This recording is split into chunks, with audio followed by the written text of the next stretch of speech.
রে তো আমার মনের বাসনা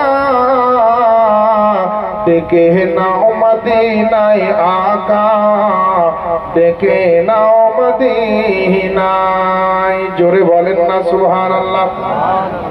আরে চাঁদ নবী মুস্তাফার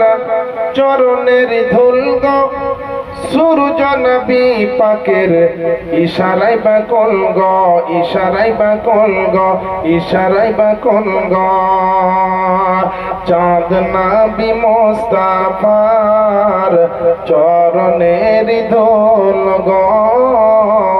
সূরজ নবী পাকের ইশারায় বাকল গো